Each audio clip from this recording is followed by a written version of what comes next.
Bom dia, boa tarde, boa noite, queridos companheiros de doutrina espírita. Como a minha aula de meditação que eu faço, né, adoro, que ela chama a gente de pontinhos de luz. Meus pontinhos de luz, eu gostei, vou começar a chamar todo mundo de pontinhos de luz também. Então, que nós possamos aqui juntos, reunidos, eu aqui do meu pontinho da gravação aqui em casa, até a casa de vocês, né, através dessa tecnologia aí da internet, que a gente possa passar esse tempinho junto, pensando um pouquinho sobre essa doutrina abençoada, que é a doutrina espírita, que traz luz para o nosso entendimento, que tira o véu, né, que os espíritos falam, que cobre a nossa vista. Nós conseguimos enxergar qual é o nosso papel, o que nós somos, da onde viemos, qual o objetivo de estar aqui e como é que a gente faz para passar por aqui de uma maneira mais tranquila, aproveitando todas as ferramentas que a doutrina espírita me traz. Eu não sou de berço espírita, eu comecei a ter contato com a doutrina na década de 90, acho que lá para 96 ou 97, ainda era a casa que eu comecei, que era o Rita, né, lá no Vitrines do Leblon, e continuei daí para frente. Então, o que a doutrina traz de ganho, que trouxe para mim de ganho, é que ela me proporcionou a fé, ou seja, a confiança que eu já tinha, vinda da Igreja Católica, que meu avô era muito católico, então a gente era missa todo domingo, enfim, tudo aquilo que a gente, né, fazia domingo era padre almoçando lá em casa, então era uma filial da igreja lá em casa. Então toda essa confiança que a doutrina da Igreja Católica trouxe, a doutrina espírita sedimentou, porque ela me explicou, ela me trouxe explicação para coisas que eu não tinha explicação, eu só tinha acredite por acreditar, bastava, mas não me preenchia como um todo. Então essa fé, que eu adoro chamar de confiança, no dicionário fé tem um dos sinônimos que é confiança, e eu adoro.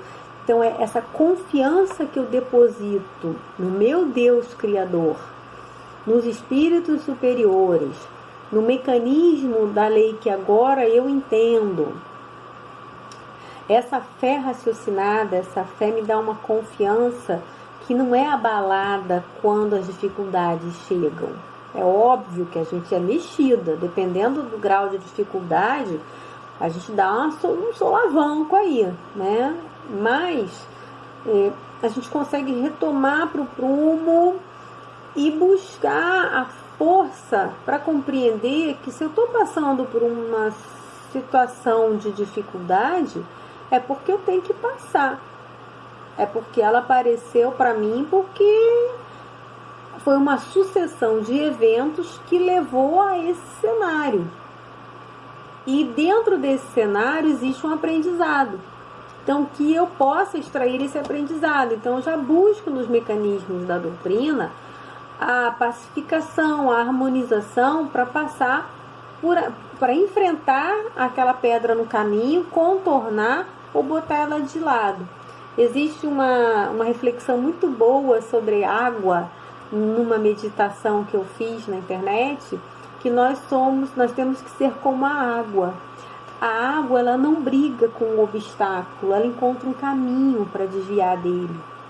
Nosso corpo é mais de 70% água, o nosso planeta é muita água. Então, que a gente possa pegar essa analogia e perceber que as dificuldades que acontecem na nossa vida fazem parte.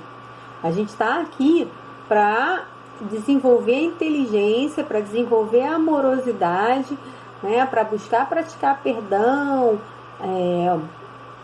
indulgência, benevolência, e para tudo isso a gente tem que passar pelas situações que vão nos instigar, que vão nos levar a isso.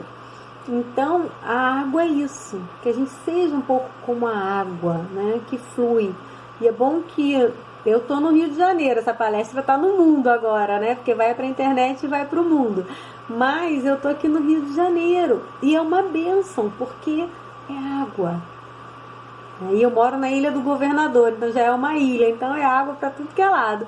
Para onde eu vou tem água. Isso é uma bênção. Então vamos lembrar de ser como a água, né? Que a gente possa enfrentar essas dificuldades, encontrando as nossas brechas, os nossos caminhos. Lembrando que ninguém está sozinho nessa jornada. Nós temos os mentores, o guia, os companheiros de encarnação. Então é uma grande corrente de solidariedade do bem, que infelizmente não vai muito para o jornal, mas que está aí, está presente, né? Eu aqui do meu lado, vibrando positivamente por todos aqueles que assistem, né? Vibrando positivamente, jogando amorosidade nas minhas palavras, nos gestos, nas minhas intenções. Então, se cada um fizer isso, você pode ter certeza que o amor cobre a multidão de desentendimentos que existem ainda no planeta Terra. Então, que o nosso amor possa fluir em pontinhos de luz para a eternidade. E vamos começar, que o tempo corre. Então vamos lá. O nosso tema de hoje, ele foi extraído do Livro dos Espíritos, que é o primeiro volume da obra da doutrina espírita, que na verdade é um livro de perguntas e respostas, onde os espíritos trazem as respostas, e ele foi organizado de forma didática por Allan Kardec, para que a gente possa ir de pouquinho em pouquinho ampliando o nosso entendimento sobre, né, o plano espiritual, o intercâmbio, a nossa condição do planeta e por aí vai. Tem uma gama infinita de conhecimento ali dentro. O Livro dos Espíritos, ele traz as leis, né, que são divididas em 10 leis. Lei de evolução, lei do progresso, lei por um monte de lei. Você vai lá ver, você pega o livro, tem online. Então você pega o livro, baixa e vai achar lá as leis. De forma didática, tá? Então, são só essas? Não. Para o que a gente precisa agora, na nossa etapa evolutiva, essa está de bom tamanho. Então, vai nessas que você entende essa, pratica essa, que beleza, né? Quando a gente for um espírito mais evoluído, a gente entende outras. Então, essas são as que a gente tem que estudar e procurar compreender e fluir dentro delas. E uma delas é a lei de destruição, que a gente adora falar, né? Que na natureza nada se perde, nada se cria, tudo se transforma. Verdade. Então, muitas vezes, para transformar, eu preciso destruir, né? Então, para que eu evolua enquanto espírito, eu preciso passar por essa etapa no mundo material e vou precisar desencarnar em algum momento para galgar o outro degrau, mais uma existência. Então é assim, eu vou indo para frente, andando para frente. Para andar para frente, eu vou precisar passar por essas etapas. Então, quando a gente trata de lei de destruição, a gente fala muito desses eventos que acabam levando a desencarne, a esse tipo de reflexão, né? E a de hoje é bem interessante, mas para começar, eu vou começar contando uma historinha de verdade, não é ficção não, é uma historinha que aconteceu aqui no Rio de Janeiro, em 1906, mais precisamente no dia 8 de julho de 1906. O que era muito comum naquela época? Era muito comum que quando havia desavença entre duas pessoas, isso acabava indo para os jornais. Então, fulano não gostava do Beltrano, começava a falar do Beltrano no jornal. Sabe aquele Instagram, aquele Facebook, que começa aquele disse-me disse, fulano isso é isso, fulano isso é aquilo, que não sei o que é tua mãe, teu pai, teu avô, e nananã. Pronto. Já tinha naquela época, só não tinha mídia social para fazer isso, mas já tinha naquela época. E era feito aonde? Era feito no jornal. E duas figuras começaram esse disse-me disse no jornal, e a coisa aumentou e aumentou e aumentou, e as ofensas eram tantas que chegou um momento que eles marcaram um duelo. Um duelo. Quem eram essas figuras? Era o senador Pinheiro Machado e o jornalista, acho que era chefe, editor do Correio, que a minha cola está aqui, era o Correio da Manhã, o jornal Correio da Manhã. Ele era o editor do Correio da Manhã, que era o Bittencourt, o Edmundo Bittencourt. Então, de um lado, Pinheiro Machado, do outro lado, Edmundo Bittencourt. Se ofenderam, chegou uma hora que, olha, vamos resolver isso no tiro.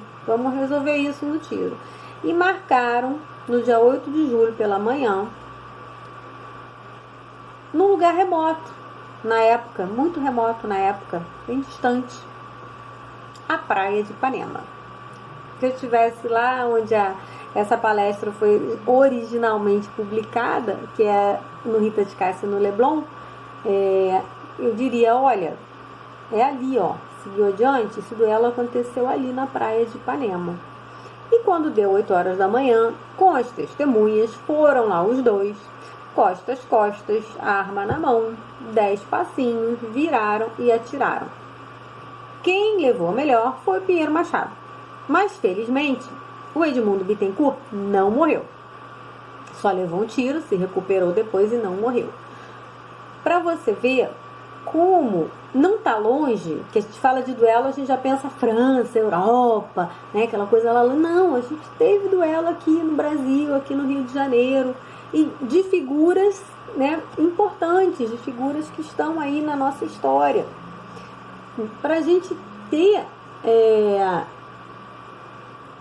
palpável essa questão que aconteceu na nossa história e que é fruto, como dizem os espíritos, fruto ainda do orgulho, né, da vaidade, da gente não saber administrar de maneira correta a ofensa. Quando alguém nos atinge, o que é a honra? A honra é aquela percepção que eu tenho da minha honestidade, da minha ética, do meu valor. Então, quando alguém atinge isso meu, como é que eu lido com isso? Como a gente vê na história da humanidade, era previsto o duelo. Eu podia chamar o meu ofensor para uma disputa aonde o resultado padrão era o óbito de um dos dois. Pô, beleza, então eu vou chamar o meu ofensor para um duelo. Se eu sei que eu sou boa na espada, sou boa de espada, então eu vou marcar a arma e a espada, que a arma tinha que ser a mesma, dos dois lados. Não valeu com a espada e o outro com a espingarda, e também não dá, né? Era a mesma arma. Aí, pô, vou marcar, bora de espada, porque eu sou fera na espada. Então eu vou toda crente, vou me dar bem nessa. E o outro lado é o lado fraco. Então o que os espíritos colocam pra gente lá no livro dos espíritos? Que o duelo é um absurdo. E que ele é encarado ou como um assassinato ou como um suicídio. Porque se eu sei que eu sou o lado forte, que tem a probabilidade de sair ganhador do duelo, então eu sei que eu vou matar alguém. Então eu sou assassino. E se eu sou um ponto muito fraco e aceito esse duelo, sabendo que eu vou ser morto, isso é suicídio. Então eles dizem, olha, se correr o bicho pega, se ficar o bicho come. Os dois são ofensa à lei de Deus. Por quê? Porque lá, desde a época lá do Moisés, já tinha um mandamento que continua válido e continuará válido para sempre, porque é uma verdade, é o não matarás. Então, não matarás é um mandamento que não veio com vírgula. Ele não tem vírgula. Ele é não matarás. Não matarás quem? Não matarás eu mesma e não matarás o outro. Ponto. Então, quando eu chamo alguém para um duelo, que eu sei que vai chegar nas vias de fato, que pode ocorrer um óbito, ou meu ou do outro, eu vou ofender a lei de Deus. Não tem como. Não tem para onde fugir, porque alguém vai sair morto. Então é essa a probabilidade. Então os espíritos colocam de maneira bem objetiva. Isso não leva a nada, não vai salvar a honra de ninguém. Isso só vai complicar a tua jornada evolutiva. Porque na verdade, quando você tem a honra ofendida, quando você está na posição da vítima, você tem que trabalhar o perdão. É isso que você tem que trabalhar. E não chamar o outro para briga, como a gente fala hoje em dia, chamar o outro para briga. Então você está perdendo uma oportunidade de exercitar o perdão. Então eles colocam isso. E está deixando aflorar teu orgulho. Vou mexer comigo. Vou chamar para briga. E tem gente que fala assim, não, mexer comigo pode. Não pode mexer com a minha família, com a minha mãe, com os meus filhos. Falar isso do meu marido. É a mesma coisa. Faz diferença. Não dá mesmo. Porque você não está sabendo lidar com o perdão da ofensa do outro. Que é o que a gente tem que fazer. Então, quando ele fala no duelo, a reflexão que a gente tem que fazer é, opa, peraí. Conflito e resolução de conflito. A gente tem que trabalhar com isso. Se instaurou um conflito no século passado, né, no início do século XX, 1900 e pouco, como é que era a resolução? Vamos chamar para briga e alguém vai morrer. Mas isso a gente foi evoluindo, a gente está evoluindo, né? Digamos que eu tenha feito isso lá no passado, devo ter feito, porque eu sou meio braba. Né? Digamos que eu tenha feito isso lá, eu volto. Como é que eu estou lidando agora com os conflitos? Como é que eu estou lidando com essas situações que acontecem na minha vida? Porque acontecem. Ninguém vai passar por essa existência sem ser ofendido. Sem ofender pode até ser, mas eu também acho pouco provável, porque nós somos ainda espíritos em processo de aprendizado. Nós ainda temos o orgulho, a vaidade, a prepotência, ainda está muito forte. Então, pode ser que a gente escorregue e acabe afetando a esfera íntima do outro, num comentário, num gesto, em alguma coisa que a gente faz, né? Até as mais bobas. É só você lembrar das brigas, porque todo mundo tem família, né? A maioria, vamos botar assim, todo mundo não. Generalizar uma coisa meio complicada. Mas quando você tem uma família que às vezes tem as reuniões, ou então fala muito pelo WhatsApp, aquela coisa toda, às vezes pode acontecer que alguém ofende alguém. E aí a gente fica assim, nossa, mas como as pessoas são diferentes. E são mesmo. Nós somos muito diferentes um do outro. Às vezes moramos na mesma casa, filho do mesmo pai, da mesma mãe. Por quê? Porque nós somos espíritos, nós estamos juntos, mas nós não temos a mesma bagagem íntima. Cada um reage e age na vida de determinada forma. Então tem gente que se ofende mais? Tem. Na mesma situação, tem gente que vai se ofender e tem gente que não vai estar nem aí. Tem pessoas que, quando ofendidas, vão escalonar, vão fazer tempestade em copo d'água? Tem. E tem gente que vai procurar compreender que o outro está numa fase errada, está numa fase desviada da lei de amor e vai procurar botar panos quentes? Tem. A gente mesmo oscila entre esses papéis. Tem dias que você tá bem e a ofensa você leva de boa. E tem dias que você tá mal, que um ai vira um ai, que o negócio vai longe. Nem no Natal você vai querer ver a criatura. Então, tudo na vida é oportunidade. Então, quando a gente tem essas brigas, essas divergências, a gente tem que primeiro parar e refletir. Eu estou na posição da vítima? Eu fui o ofendido? Então, qual é o aprendizado que eu tenho nisso? O aprendizado que eu tenho nisso é do exercício do perdão. Então, eu tenho que aprender a perdoar? Tenho. Então, eu tenho a oportunidade que foi criada com essa ofensa? Tenho. Então, é isso que eu tenho que trabalhar. Seja uma ofensa pequenininha, seja uma ofensa gigante. Eu vou ter que trabalhar isso. E eu vou buscar a ferramenta na prece, para me dar força, para me, né, acalmar esse coração, me dar um entendimento.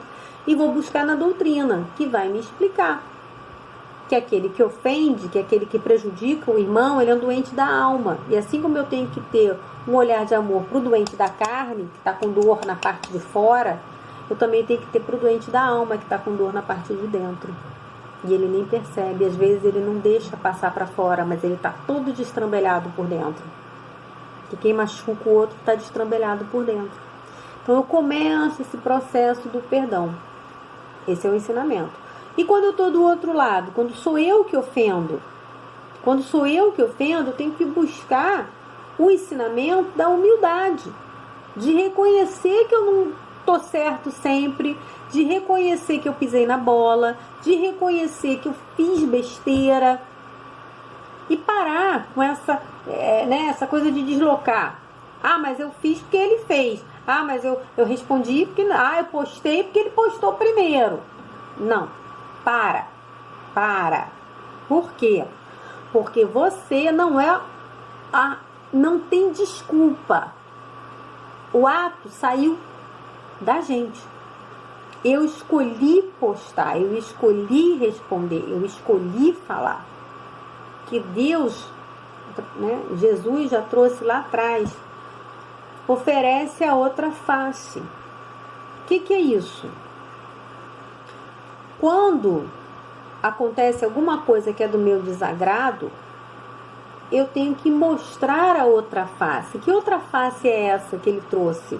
É a face do amor, é a face da indulgência, é a face do entendimento, é a face da harmonia. E não responder violência com violência. E não responder agressão com mais agressão. Então, quando eu faço a escolha de deliberadamente prejudicar e ofender o outro, eu fiz essa escolha. Em vez de parar a violência em mim, eu fui um continuador da violência. E aí eu trouxe o papel de ofensor para o meu lado. Então cabe a mim buscar o ofendido pedir o perdão. Desculpa porque eu gritei com você. Desculpa, realmente quando eu postei aquilo, já tirei, eu fui infeliz. Me deixei dominar pelas minhas emoções mais desequilibradas e te ofendi. Ou até às vezes a gente não tem a menor intenção de ofender, mas ofende. Não tem cuidado com a palavra, não tem cuidado com o gesto, não tem cuidado. E aí acaba, faz parte. E a gente vai buscar o companheiro e vai colocar isso para ele. Como? De preferência, deixa acalmar, né? Aquela... parece quando a gente está no auge do desentendimento, as emoções estão todas fora do lugar. Então a gente tem que primeiro dar um tempo, deixa a poeira sentar, deixa a poeira baixar. E depois vai e procura a reparação, procura o refazimento, procura, de maneira delicada e não impondo o goela abaixo. Me perdoa porque eu tô te pedindo perdão. Você tem que me perdoar. Não, ninguém tem que nada. A gente errou, a gente vai buscar um movimento. Se o companheiro não tá na vibe de perdoar ainda, ele não vai perdoar. Mas o importante é que a gente seja sincero e que deixe a porta aberta. Para quando ele conseguir digerir a nossa ofensa, ele vir então e ter essa porta aberta. O que a gente não pode não vou falar nunca mais com fulano. Cuidado. Que pode ser que na próxima encarnação você venha casada com fulano.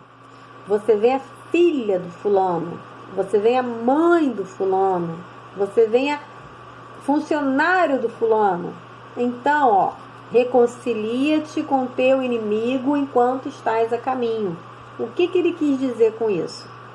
Quis dizer que nós estamos aqui no plano material em que a gente tem a oportunidade de desfazer os laços mal feitos que foram criados pela nossa invigilância, pela ainda nossa falta de harmonia. Então a gente tem que buscar isso aqui, agora. Não deixa para depois o que você pode fazer hoje, porque depois pode ser pior. Então já resolve logo agora. Já busca o entendimento, já busca o perdão, já busca refazer aquela situação. Eu lembro uma época da minha vida, acho que eu era adolescente, que a gente fez um curso aí que tinha floquinho de amor, ele falava. Eu não lembro, eu sou péssima com nomes, eu não lembro o nome do professor, do curso, não lembro nada disso, só lembro que eu aprendi nele. Gente, eu esqueci o nome do meu primeiro marido, então, só para vocês terem ideia. O que ele falava desses floquinhos de amor? Sabe aquela pessoa que você não tá legal? Não tá entrando? Ou nunca entrou, você não sabe por quê? Tenta jogar floquinho de amor para ela. Tenta chegar para ela e falar: nossa, que brinco bonitinho que você tá usando hoje, adorei, ficou tão bem em você. Compra um presentinho e dá para ela, sabe? Uma barrinha de chocolate. Se for mulher, adora. Tem mulher que não gosta, mas é raro, tá? A maioria das mulheres gosta de chocolatinho. Eu compro uma fruta, ou manda uma figurinha legal no WhatsApp, no privado. A gente não precisa fazer o bem ostentando, sabe? Botar lá no grupo: fulano, você é maravilhosa. Bota no particular. Fala com ela sinceramente, busca sinceramente jogar esse floquinho de luz na pessoa. Você vai ver que o resultado, às vezes, é surpreendente. Às vezes quebra uma desarmonia criada com essa pessoa, que você às vezes nem sabe em que encarnação lá atrás foi, e você com essa insistência, essa persistência, você acaba quebrando esses laços. Isso dá uma alegria depois que você reconhece que aquela pessoa que não fluía com você começou a fluir. Isso dá uma alegria é muito recompensador. Então, vamos fazer, vamos promover o amor e não a guerra. E o duelo é uma forma de guerra. O duelo, ele é uma forma da gente resolver o conflito da pior maneira possível, que é escalonando a desavença por uma via de fato, por uma agressão física. O que a gente procura hoje em dia é identificar que através do diálogo a gente consegue resolver o conflito, e não através da ofensa, do xingamento, da agressão verbal. Isso não leva a nada, isso só leva provavelmente à agressão física. É o que eu falo aqui em casa com os meus anjos adolescentes, meninos. Se você brigar na rua, na escola, no futebol, no colégio algum dia, a gente vai ter que sentar e conversar seriamente. Por quê? Porque eles sabem que quando surge uma discussão verbal, se ela mudar para o grito, ou se ela mudar para o xingamento, para a ofensa, parou qualquer intenção de resolver o conflito. Aí já está na ofensa pessoal e saiu do objetivo. O objetivo era alguma coisa que não se concordava. E daí veio para a ofensa pessoal. Não vai resolver. Eu falo: para e sai de cena. Para e sai dessa discussão. Porque daí há um tapa, há um empurrão, há um cutucão, e você está rolando no chão com o outro, é um piscar de olhos. Então a gente tem que buscar isso. Existe um movimento bem bacana chamado Comunicação Não Violenta, do Marshall Rosenberg. Foi criado, surgiu com o Marshall Rosenberg, que eu acho até que já faleceu, porque tem um tempinho. Mas tem muita gente bacana aqui no Brasil desenvolvendo essa ideia. No YouTube vocês vão encontrar bastante coisa se tiver interesse. O que ele traz? Ele traz a proposta do diálogo através da empatia. Então nós vamos buscar entender, buscar vestir o chinelinho do outro, se coloca na posição do outro, e daí sim eu vou olhar para o problema e buscar identificar a solução.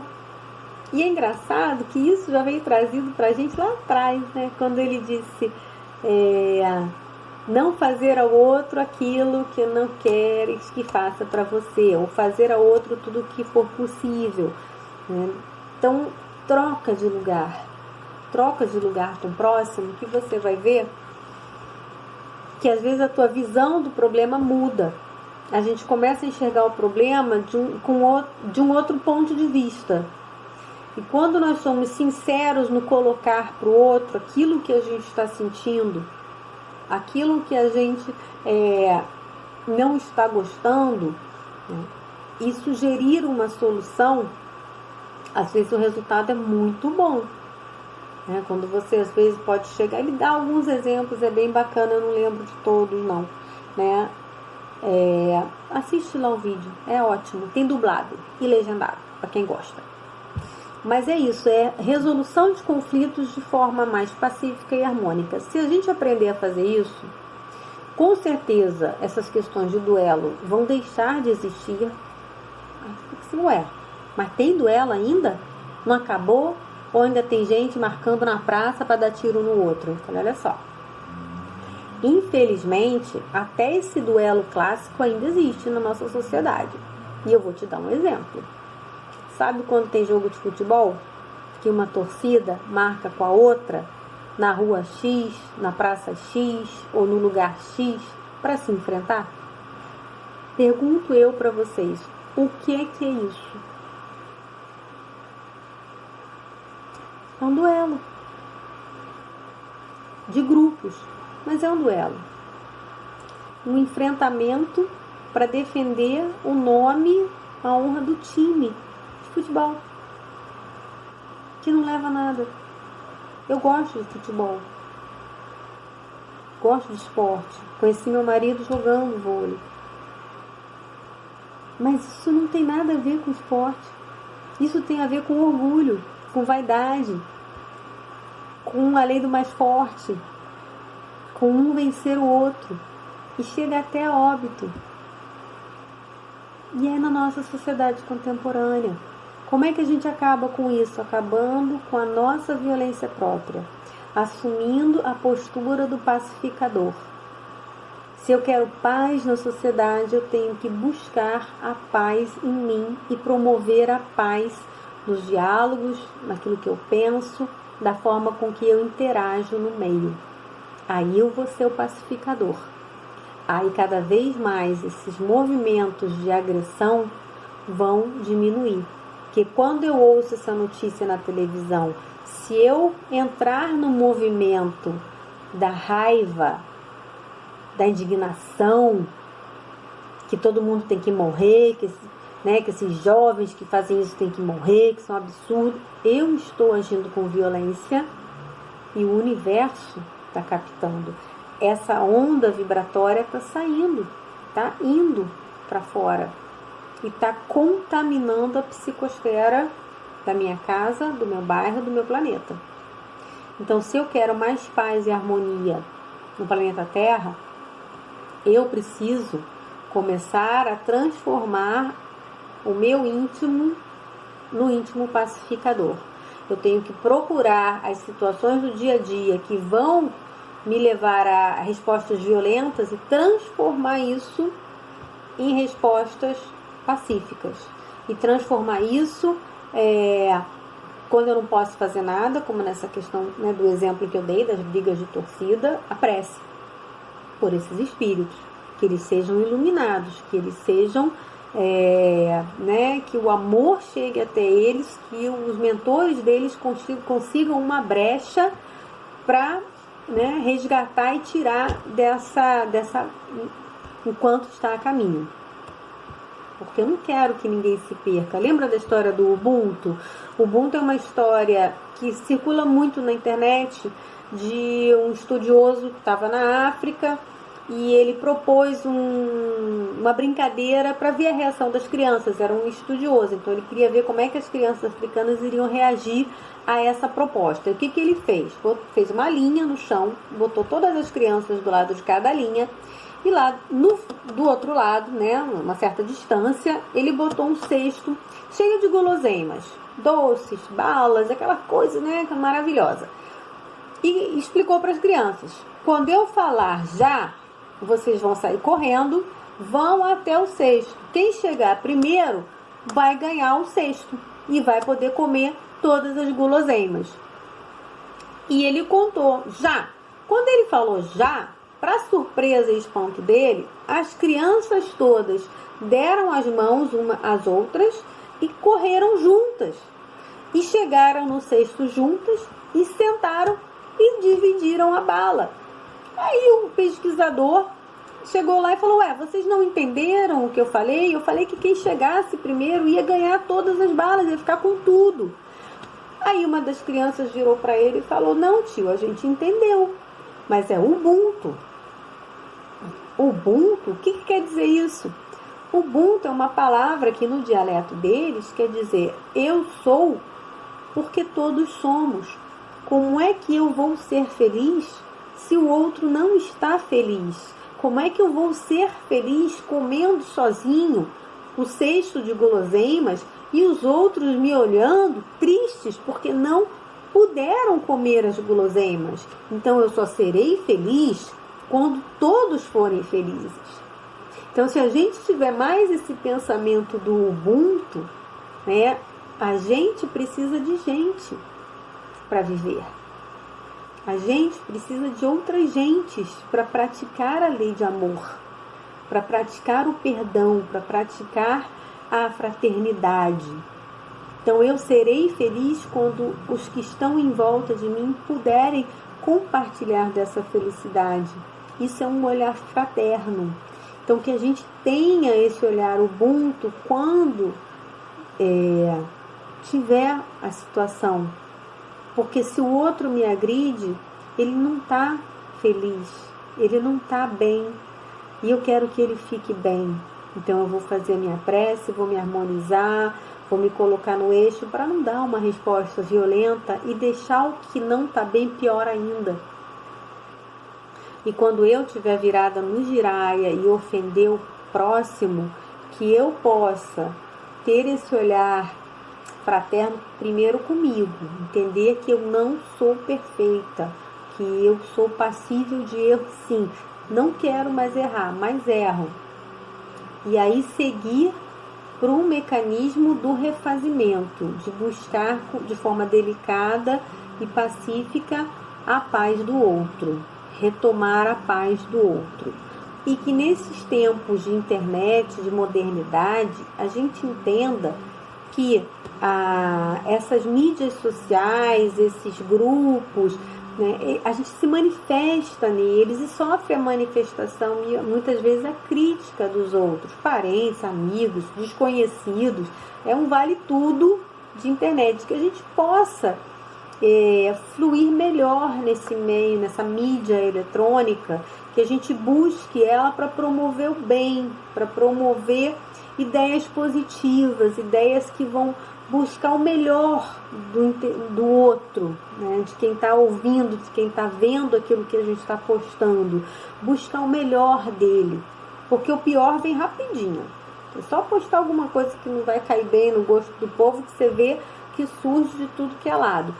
Mas que a gente possa ser o propagador da lei de amor, de justiça, de caridade, de fazer o bem, de buscar promover mais amor nesse meio que nos cerca, né? Que a gente possa entender que, do ponto de vista do plano espiritual, esses duelos, mesmo os modernos, através das mídias sociais, né, onde a gente literalmente briga com o outro, né, e briga feio às vezes, e bloqueia, né, e faz esses absurdos de, às vezes, falar mentiras que vão prejudicar muito o outro, e já teve casos até de pessoas que acabaram se suicidando por conta do que se falou dela na mídia social. Então a gente tem uma responsabilidade muito grande com relação aos desdobramentos daquilo que a gente promove no meio social. Então, que a gente possa ser aquele que para a fofoca, aquele que para esse movimento, sabe? O bullying o bullying é coisa de escola. Não, bullying pode ser coisa de adulto também, não é coisa de escola. A gente se valer da fraqueza do outro para colocar ele mais e mais e mais para baixo, isso não deixa de ser bullying. Não quero trabalhar com fulano aqui nesse trabalho porque fulano é lerdo. né? Porque fulano é isso. A gente está fazendo bullying com um colega da casa espírita. Então a gente tem que ter muito cuidado, sabe? Buscar sempre trocar de lugar com o outro. Inverte o papel, sabe? Se arma da prece e respira. Acho que a nossa sociedade tem que aprender a respirar de novo. Por quê? Quando a gente faz esse movimento de respirar, a gente tranquiliza as nossas energias. Então vamos aprender na situação, né, de conflito, vamos aprender a dar esse tempo para que a mente possa pensar com um pouco mais de calma. Então quando você estiver a ponto de estourar, de desequilibrar, de publicar lá, eu vou publicar, respira, calma, tá? Pacifica esse teu coração, faz a prece, fala com o teu mentor, não precisa ser complicada a prece, é só chegar para ele e dizer, me segura, porque eu vou perder a linha, eu tô ali a um ponto de falar, a um ponto de postar, me segura, que eles ajudam. Falei, me dá um passe daquele, né? Acalma leão, porque tá que tá. A gente poder se colocar no prumo, aceitar o que aconteceu, ver o que dá para fazer, né? Tá enrolada a situação, pede ajuda, pede atendimento fraterno, vai ler um livro, faz uma prece, abre o evangelho, faz uma prece, abre um livrinho de autoajuda, né, um minuto de sabedoria, aqueles pequenininhos, que olha, a mensagem vem assim, pá, na mosca, ela vem na mosca, né, mas certo que biscoito da sorte, lembra que a gente abriu o biscoito da sorte e vinha ali um recadinho maneiro? Pois é, mais certo que biscoito da sorte. Então que a gente possa perceber a nossa importância no mundo, né? Nós somos pontinhos de luz, que possamos fazer nossa luz brilhar cada vez mais. Todos somos projetos de sucesso de Deus. Ninguém veio aqui para o planeta Terra para quebrar a cara. Ninguém veio. Todo mundo veio para passar pelos problemas que tem que passar. Lembra que tem que ser como a água. Acha o caminho de maneira tranquila. Só deixa o negócio fluir. Vai ter solução. Tudo na vida passa. A mágoa que você está agora, aprende a perdoar e perdoa o ofensor. A vontade que você tem da vingança, deixa lá embora, sabe? Preenche isso com amor, preenche isso com harmonia para você e vibra essa harmonia para o universo, sabe? Retoma quem você é em essência, que é luz, que é um pontinho de luz criado por Deus. Tenha ciência disso, todos somos especiais, todos temos o nosso valor. Então, que a minha luz alcance a sua luz e que você tenha uma manhã, um dia, uma tarde, uma noite de muita tranquilidade, de muita paz e muita harmonia, do meu coração para o seu. Muita paz.